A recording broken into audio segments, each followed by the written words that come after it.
నమస్కారం అండి అందరికీ. ప్రణవానందదాస్ గురూజీ యూట్యూబ్ ఛానల్లో శ్రీమద్ రామాయణంను మే 16 నుండి 24 వరకు ప్రతిరోజు సాయంకాలం 7:30 శ్రీమద్ రామాయణ ప్రవచనాలు జరుగుతున్నాయి. నేను నా పిల్లలు కలిసి చూస్తున్నాం. మీరు మీ కుటుంబ సభ్యులతో కలిసి చూడండి. ఆ రామాయణం గురించి తెలుసుకుందాం. మన అదృష్టం ఏమిటంటే ధర్మాన్ని కాపాడుకోవటం కోసం సాక్షాత్తు ఆ భగవంతుడే సంపూర్ణమైన మానవ అవతారాన్ని దాల్చాడు.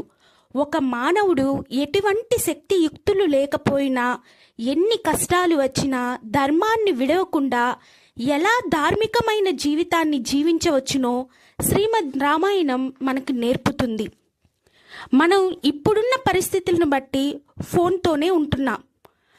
కానీ మనం అనుకుంటే ఆ ఫోన్ని మంచి విషయాలు కూడా ఉపయోగించుకోవచ్చు. శ్రీమద్ రామాయణం, భగవద్గీత లాంటి గొప్ప విషయాలను తెలుసుకోవటం కోసం మన ఈ ఫోన్ని మనం ఉపయోగించుకోవచ్చు.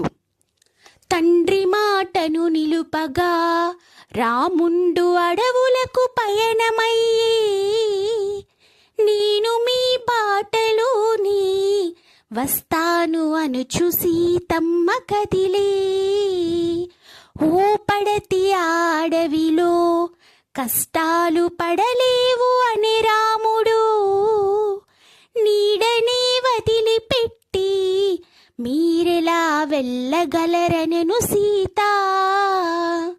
శ్రీరామ రామ రామేతి రమి రామి మనోరమి సహస్రనామ తత్తుల్యం రామనామ వరానని. హరే కృష్ణ.